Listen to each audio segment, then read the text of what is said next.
Hey guys, welcome back to the channel. Today I'm going to be looking at the longer term bullish case for Chainlink by analyzing and comparing the Link Bitcoin ratio to the Ethereum Bitcoin ratio in the previous cycle.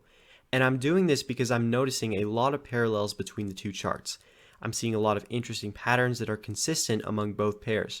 And in general, the Ethereum Bitcoin ratio is just such a good example of a longer term trend shift where basically Ethereum experienced this negative 90% correction over around 800 days and then later shifted the momentum back to the upside, and to current price action we're up around 380% off those lows over the past 1100 days. So there was a longer term trend and momentum shift in the Ethereum Bitcoin ratio, and that's what I'm looking at with Chainlink here going into the next cycle. So if you guys enjoy the content, please do consider leaving a like and subscribing. By the way, this channel is sponsored by the cryptocurrency exchange FTX.US. This is a great exchange where you can buy, sell, and trade cryptocurrencies like Chainlink. And if you sign up with my link in the description below or through my referral code SNOWYCRYPTO at FTX.US, you can get a 5% discount on your exchange fee. So it's a great exchange. I do recommend checking them out.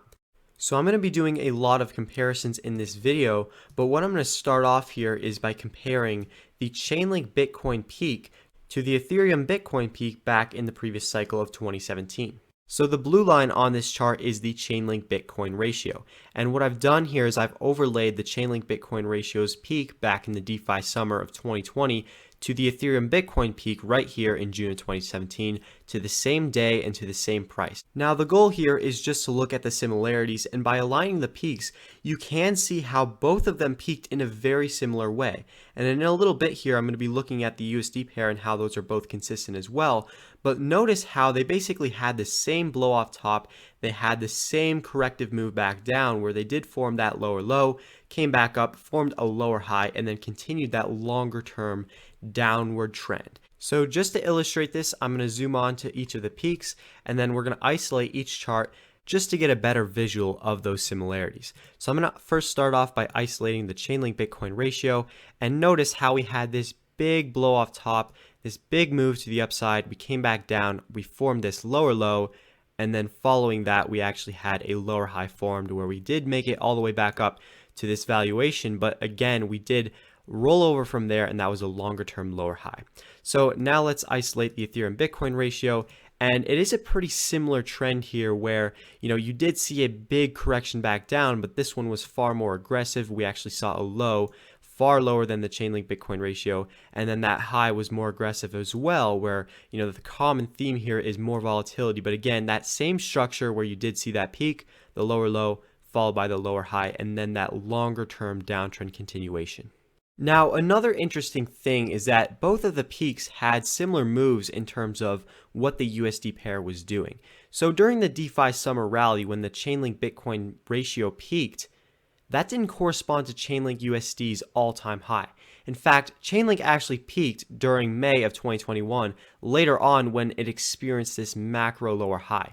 And the same is true for Ethereum, where the Ethereum Bitcoin ratio did peak here in June of 2017, but the all-time high of the last cycle was actually later on in January of 2018 when Ethereum peaked at around $1,400. So here is a better visual of what I was just talking about. The top frame right here is going to be the Chainlink Bitcoin ratio in blue. The bottom one is the Chainlink USD ratio in white. You can see the Chainlink Bitcoin ratio peaked right here in August of 2020, and it had a lower high in May of 2021, but the USD pair had this intermediate term high around $20, later on going to form this all-time high in May of 2021 around $51. So the same is true for Ethereum. You can see that peak right here on the Ethereum Bitcoin ratio in blue was around 0.15 in June of 2017. It had that macro lower high later on when the Ethereum USD value actually had this peak at around $1,400. And the goal here is just to understand the similarities and the patterns between the two and how they have played out very similarly. The only difference is that Chainlink is basically one market cycle behind Ethereum. And so one of the arguments here is that maybe we can look to the Ethereum Bitcoin ratio and see how it ended up forming a bottom to look at what is theoretically possible for Chainlink in terms of its own bottom against Bitcoin. So back to the chart with the peaks aligned, we can see that from the Ethereum Bitcoin peak back here in June of 2017, it did not experience a bottom until 812 days later, which again was around an 89 to 90% correction. So if Chainlink Bitcoin is to have a similar move in terms of the price and time, that would mean that it has around 2 more months to go before reaching that bottom towards the end of the year. And from the price standpoint, that would be another 20% off of the current lows in place.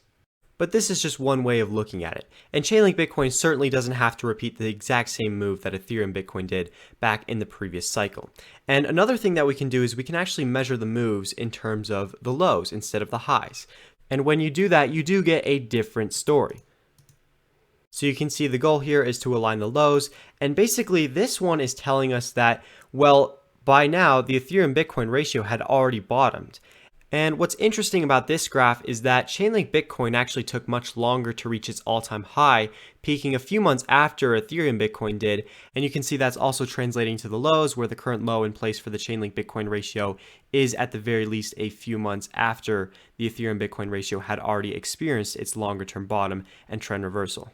So based on these graphs and these comparisons, there is an argument to say, well, we might have another leg down and we might have a little bit longer to go before forming a bottom, or the bottom might already be in.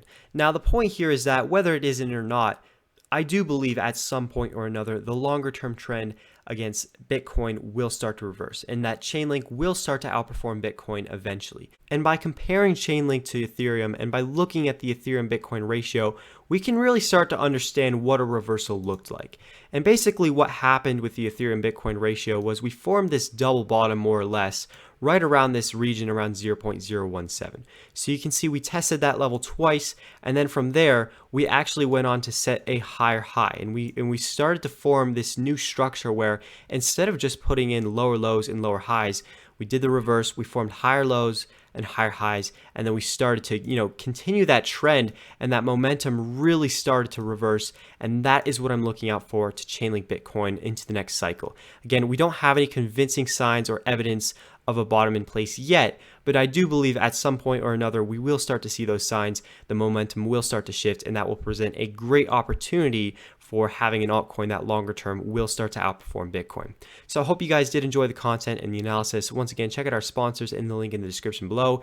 If you enjoyed, please do leave a like and subscribe. As always, I hope you enjoyed, and I will see you in the next one.